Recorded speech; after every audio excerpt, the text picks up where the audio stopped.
गुस्से से भरी फरीहा सीधे कामयार के घर पहुंचती है और बिना किसी इजाजत के आयरा के कमरे में दाखिल हो जाती है। कमरे में आयरा को सुकून से बैठा देखकर फरीहा के दिल में जलन की आग भड़क उठती है। वो तंज भरे अंदाज में आयरा के करीब जाकर कहती है कि वो किसी भ्रम में ना रहे। कुछ ही महीनों में कामयार उसे छोड़कर फिर से उसी के पास लौट आएगा। आयरा पूरी मजबूती के साथ उसकी आंखों में आंखें डालकर जवाब देती है कि ऐसा कभी नहीं होगा, क्योंकि कामयार उससे दिल से प्यार करता है और उसे कभी छोड़ नहीं सकता। आयरा का ये भरोसा फरीहा को और भड़का देता है। गुस्से में आकर वो आपा खो बैठती है और आयरा को जोर से धक्का दे देती है।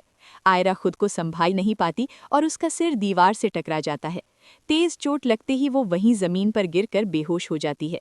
ये देख फरीहा घबरा जाती है और बिना किसी को बताए वहां से भाग निकलती है।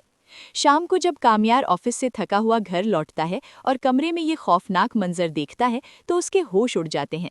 आयरा बेसुध हालत में जमीन पर पड़ी होती है। घबराकर वो दादी को आवाज देता है। दादी दौड़ती हुई आती हैं और बताती हैं कि थोड़ी देर पहले फरीहा तुमसे मिलने आई थी, उसके जाने के बाद ही ये सब हुआ है। ये सुनते ही कामयार का खून खौल उठता है। वो एक पल भी बर्बाद किए बिना आयरा को अपनी बाहों में उठाता है और तुरंत गाड़ी में डालकर अस्पताल ले जाता है। वहां फलक पहले से मौजूद होती है और फौरन इलाज शुरू कर देती है। थोड़ी ही देर में आयरा को होश आ जाता है। आंखें खुलते ही वो रोते हुए कामयार को बताती है कि फरीहा ने उसे जान से मारने की कोशिश की थी और उसे धक्का दिया था। ये सुनकर कामयार बेकाबू हो जाता है। वो आयरा को अस्पताल में छोड़कर पुलिस के साथ सीधे फरीहा के घर पहुंचता है और पुलिस को बताता है कि इसी औरत ने उसकी बीवी की जान लेने की कोशिश की है। पुलिस तुरंत फरीहा को गिरफ्तार कर हथकड़ियां लगाकर ले जाती है। उधर जब इरफान शाह को खबर मिलती है कि आयरा अस्पताल में है तो वो अपनी सारी नाराजगी भूलकर दौड़े चले आते हैं। बेटी को बिस्तर पर पड़ा देखकर उनका दिल भर आता है। वो उसके सिर पर हाथ फेरते हुए कहते हैं कि अब यहाँ उसकी जान को खतरा है और उसे तुरंत उनके साथ घर चलना चाहिए। आयरा भी अपने पिता की बात मान लेती है और उनके साथ चली जाती है। जब कामयार फरीहा को जेल भिजवाकर वापस अस्पताल पहुंचता है और आयरा को वहां नहीं पाता तो उसके पैरों तले जमीन खिसक जाती है। नर्स बताती है कि पेशेंट डिस्चार्ज होकर अपने वालिद के साथ जा चुकी है। बेचैन कामयार सीधा आयरा के घर पहुंचता है, लेकिन वहां आयरा उसके साथ लौटने से साफ इनकार कर देती है। वो उसकी आंखों में देखकर कहती है कि वो आगे की पढ़ाई के लिए दुबई जा रही है और इस माहौल से दूर रहना चाहती है। ये सुनकर कामयार को गहरा झटका लगता है। वो बहुत मिन्नतें करता है, लेकिन आयरा अपने फैसले पर अडिग रहती है। मायूस होकर कामयार वापस लौट आता है। अगले ही दिन उसे पता चलता है कि आयरा एयरपोर्ट के लिए निकल चुकी है। वो अपनी गाड़ी तेज रफ्तार से एयरपोर्ट की ओर दौड़ाता है। वहां आयरा बोर्डिंग गेट की तरफ बढ़ रही होती है। कामयार उसे रोक लेता है।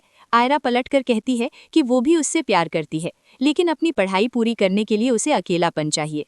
वो कामयार के सामने एक शर्त रखती है कि अगर उसे लगा वो सच में बदल चुका है और एक बेहतर इंसान बन गया है तो वो वापस आकर उसके साथ रहेगी, वरना हमेशा के लिए अलग हो जाएगी।